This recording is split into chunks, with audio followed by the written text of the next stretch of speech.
ओम शांति। आज हम बात करेंगे कि ईश्वरीय बुद्धि क्या होती है। जैसे कि आज मुरली में बाबा ने कहा कि जो ईश्वरीय बुद्धि होती है वो बुद्धि ज्ञान को समझती है, उस बुद्धि में ही ज्ञान की धारणा होती है।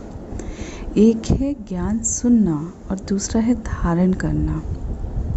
कल हमने जाना था कि हम ज्ञान सुनते हैं, अच्छी बातें सुनते हैं, लेकिन ज्ञान स्वरूप बनते नहीं हैं, धारणा स्वरूप बनते नहीं हैं।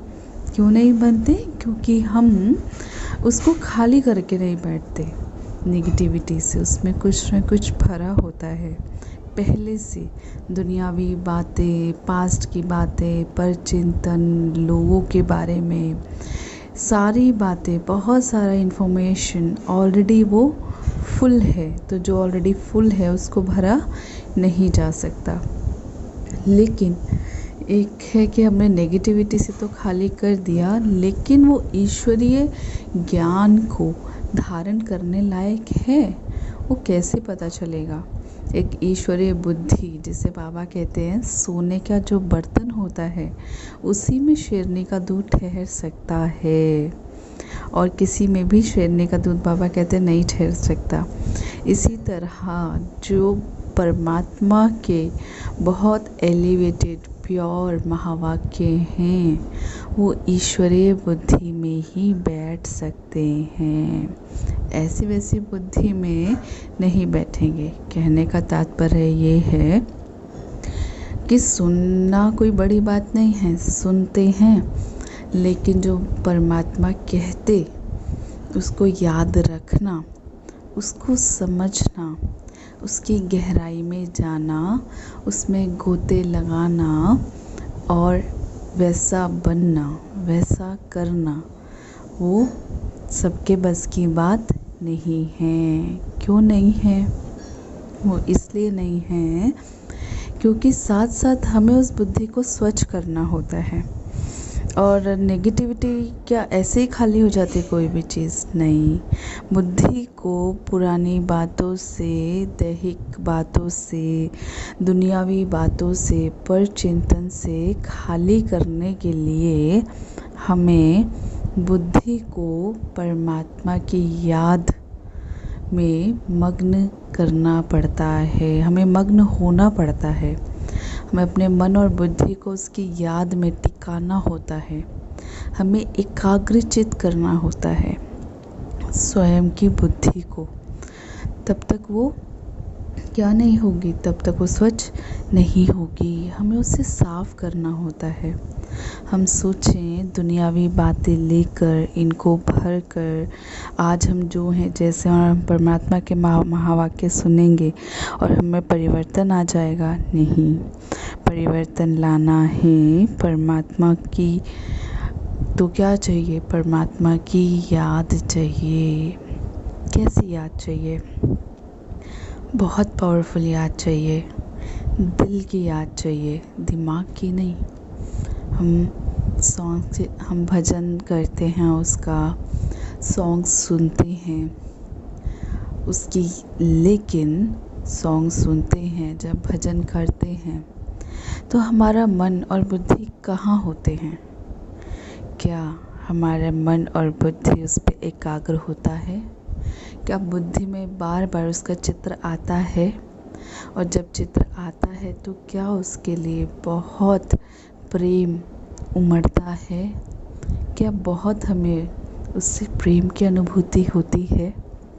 जो परमात्मा का शुद्ध, रूहानी, निस्वार्थ प्रेम है वो बुद्धि को बहुत शुद्ध बना देता है, सोने का बर्तन बना देता है। हमें उसके लिए परमात्मा के लव में लीन होना होगा, उसका अनुभव करना होगा। वो कैसे होता?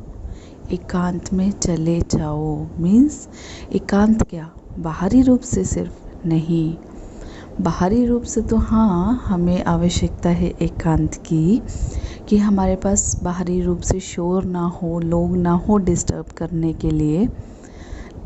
लेकिन ये तो कानों की बात हुई कि कान में ताकि शोर ना आए, लेकिन मन का शोर भी ना हो, मन में किसी और की बात ना हो, ना कोई पास्ट हो, ना किसी व्यक्ति का चिंतन हो, ना कोई इच्छा हो।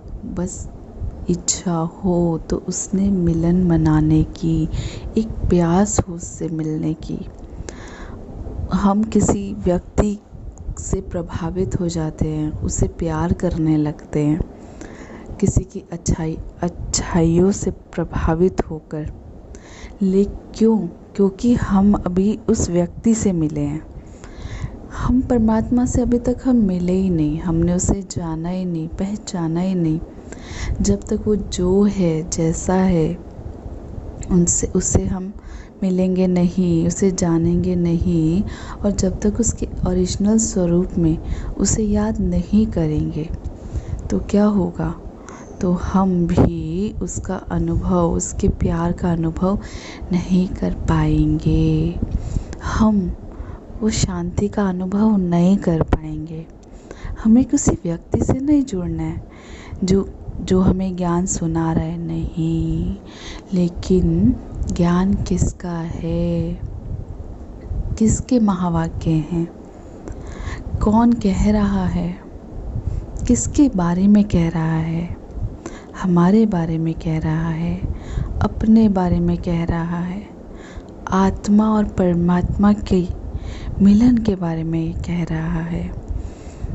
तो वो जो कह रहा है उसको समझना है कि वो किसी और के बारे में क्या कह रहा है, कौन सी आत्मा के बारे में कह रहा है। क्या जानवरों की आत्माओं को कह रहा है? नहीं ना, हम मनुष्य की आत्मा को कह रहा है, क्योंकि उसने हमें मन और बुद्धि दिए हैं सोचने और समझने के लिए, दुनिया को नहीं दिए हैं। अगर हम आत्मा उसकी संतान होते हुए उसकी बात को नहीं समझेंगे, उसे नहीं जानेंगे, उस पर विश्वास नहीं करेंगे, तो और कौन करेगा? हम विश्व की आत्माएं, चाहे हमारा देह का कोई भी धर्म हो, चाहे कोई भी हमारा रूप हो, रंग हो, लेकिन है तो हम सभी उसकी संतान ना। सभी आत्माएं उसकी संतान है ना। ओरिजिनल रूप में सभी का रूप ज्योतिर्बिंदु है ना, पॉइंट ऑफ लाइट, और उसका भी रूप हमारे समान पॉइंट ऑफ लाइट। जब देखने में समान है, अति सूक्ष्म ज्योतिर्बिंदु, जब सभी आत्माएं ही उसकी संतान है, तो वो किसको बोलेगा? अपने संतान से ही तो बात करेगा ना। लेकिन जब तक उस पर विश्वास नहीं करेंगे, उसको समझेंगे नहीं, तो उससे याद नहीं जुटेगी, तो उसके परमात्मा प्रेम का अनुभव नहीं होगा। और जब तक वो अनुभव नहीं होगा तो बुद्धि स्वच्छ नहीं होगी। तो बुद्धि में जो पुरानी बातें हैं, नेगेटिविटी है पुराने कलयुगी दुनिया की, वो नहीं जाएगी, अपने आप नहीं जाएगी। लेकिन क्या करना पड़ेगा? उसे शुद्ध बनाना पड़ेगा। जब तक वो सोने का बर्तन नहीं बनेगी तो उस ईश्वरीय बुद्धि, तब तक उसमें ज्ञान की धारणा नहीं होगी। तो ईश्वरीय बुद्धि जब बन जाती है, जब वो ज्ञान की धारणा योग्य हो जाती है, तो क्या होता? तब हम ज्ञान का स्वरूप बनते हैं।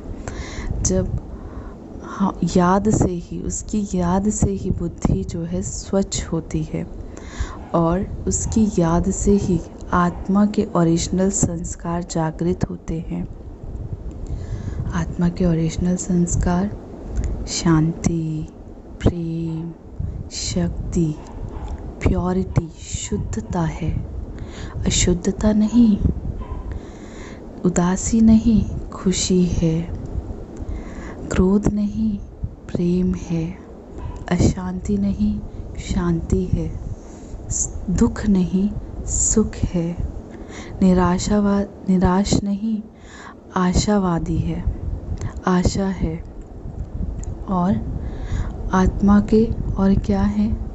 कड़वापन नहीं, आत्मा के संस्कार है मधुरता, आत्मा का संस्कार है ज्ञान, आत्मा का संस्कार है समझ। उस ईश्वरीय बुद्धि में ताकत होती है निर्णय लेने की, सही और गलत की। वो समझता है, और ना कि निर्णय लेने की, लेकिन उस निर्णय पर भी चलने की। एक जो ईश्वरीय बुद्धि होती है, डिवाइन इंटेलेक्ट, वो बैलेंस रखकर चलती है हर चीज़ का, ना किसी चीज़ में अति और ना ही एकदम न्यारापन। ना ही छोड़ना है, ना ही पकड़ना है। ना हमें व्यक्तियों को छोड़ना है, ना पकड़ना है, ना ये संसार छोड़ना है और ना ही इसमें इन्वॉल्व होना है। इस प्रकार रहना है जैसे है भी और नहीं भी। कर्म किया तो जैसे इतना कर्म किया तो फिर इन्वॉल्व होके, और जब हो गया तो कर्म से ऐसे न्यारे हो गए, कर्म के फल से ऐसे न्यारे हो गए जैसे इस दुनिया से कोई लेना देना ही ना हो। कर्म करना है शिद्दत के साथ, पूरी मन और बुद्धि के साथ, दिल से। और फल के बारे में चिंता ऐसे छोड़ना है, फल की चिंता को, फल के बारे में जो सोच है उसको ऐसे छोड़ देना है जैसे कि कोई लेना देना ही ना हो। इसलिए हमें अपनी बुद्धि को कैसे बनाना है? ईश्वरीय बुद्धि बनानी है। ईश्वरीय बुद्धि में सच्चाई है, सफाई है। स्थूल बुद्धि में दिखावा है। स्थूल बुद्धि बाहरी चिंतन करती है, स्थूल बुद्धि देह का चिंतन करती है। आसुरी बुद्धि देह का चिंतन करती है, संबंधों का चिंतन करती है, लोगों के बारे में सोचती है, लोगों के आगे पीछे घूमती है, लोगों से प्रभावित होती है, धन से प्रभावित होती है। लेकिन ईश्वरीय बुद्धि अपने ऊपर टेंशन देती है, day by day, her second खुद को सुधारने के बारे में सोचती है। ईश्वरीय बुद्धि में महानता है, ईश्वरीय बुद्धि में निरंकारिता है, एकदम हम्बलनेस, बहुत पोलाइटनेस। और स्थूल बुद्धि में अहंकार है। स्थूल बुद्धि में स्थूल बुद्धि जैसे एक अकड़ा हुआ एक मुर्दे के समान है, जो कहीं भी एडजस्ट करने के लिए, परिवर्तन करने के लिए, मोल्ड करने के लिए कभी रेडी नहीं होता, एडजस्ट करने के लिए कभी रेडी नहीं होता। लेकिन ईश्वरीय बुद्धि एडजस्ट करता है, मोल्ड करता है, परिवर्तन करता है। ईश्वरीय बुद्धि फ्लेक्सिबल है। और वहीं स्थूल बुद्धि, आसुरी बुद्धि, दैहिक बुद्धि कैसी है? रिजिड है। ईश्वरीय बुद्धि में बहुत सारी अच्छाइयाँ हैं। वहीं स्थूल बुद्धि, दैहिक बुद्धि जो है सिर्फ स्थूलता के बारे में सोचती है। ईश्वरीय बुद्धि में रहम है, दया है, सत्यता है। और स्थूल बुद्धि में झूठ है, असत्यता है, स्वार्थ है। ईश्वरीय बुद्धि स्वार्थहीन है, सेवा भाव है, एक दूसरे को समझने का प्रयास है। ईश्वरीय बुद्धि स्वीकार करती है हर सिचुएशन को, हर व्यक्ति को, ड्रामे के हर सीन को। लेकिन जो आसुरी और स्थूल बुद्धि है वो हर बात में स्वयं को नहीं बदलना चाहती। वो सिचुएशन को एक्सेप्ट नहीं करती, लेकिन परिस्थितियों को बदलना चाहती है हर वक्त। ईश्वरीय बुद्धि संतुष्ट है, स्थूल बुद्धि, आसुरी बुद्धि हर पल, हर सेकंड असंतुष्ट है। ईश्वरीय बुद्धि बहुत चैन है, बहुत चैन, एकदम शांत, स्टेबल। लेकिन आसुरी बुद्धि अनस्टेबल है, हर पल एक बेचैनी है, कहीं भी चैन नहीं, ना आराम में चैन है, ना ही बिजीनेस में चैन है, हर पल बेचैन। ईश्वरीय बुद्धि और आसुरी बुद्धि में इसलिए बहुत अंतर है।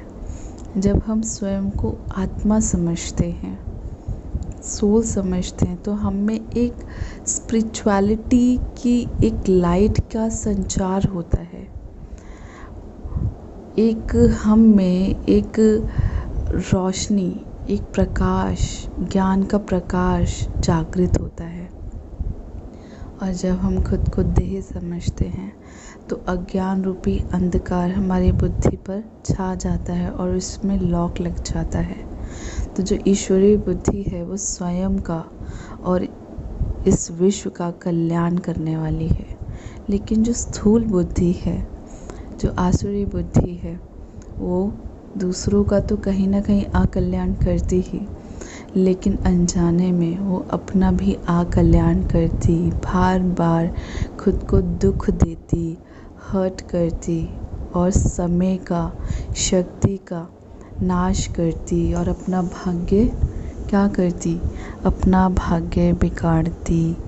तो चाहे तो इसलिए चेक करना है कि मुझ में कौन कौन से गुण हैं, और अगर मुझ में, ऑफ कोर्स सब में हम दोनों ये गुण हो, दोनों प्रकार के गुण हैं, कुछ ईश्वरीय कुछ आसुरी।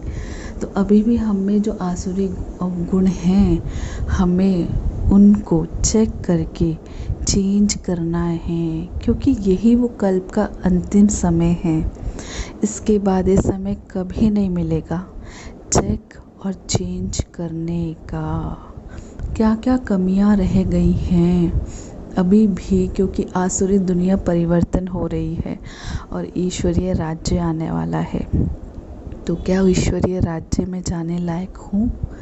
तो क्या मेरी बुद्धि ईश्वरीय बुद्धि बनी है? ईश्वर आया और मैंने ईश्वर की याद से ना उसके प्रेम को अनुभव किया, ना उससे शक्ति ली और ना खुद को परिवर्तन किया।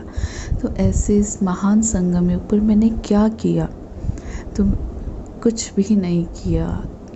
तो फिर उससे मिलकर भी, उसे पाकर भी मैं कैसी रही? खाली रही। तो मुझसे बड़ा, मेरे ख्याल से इस समय हम कहेंगे कि हमसे बड़ा कोई भी दुर्भाग्य किसी का नहीं हो सकता, कि उससे मिलने के बावजूद भी हम स्वयं को परिवर्तन नहीं कर पाए, महान नहीं बना पाए, और जिसकी वो तैयारी करा रहा है, जो वो हमें बनाना चाहता था, हम वो नहीं बन पाए। तो इसलिए this is the right time to check and change. ओम शांति।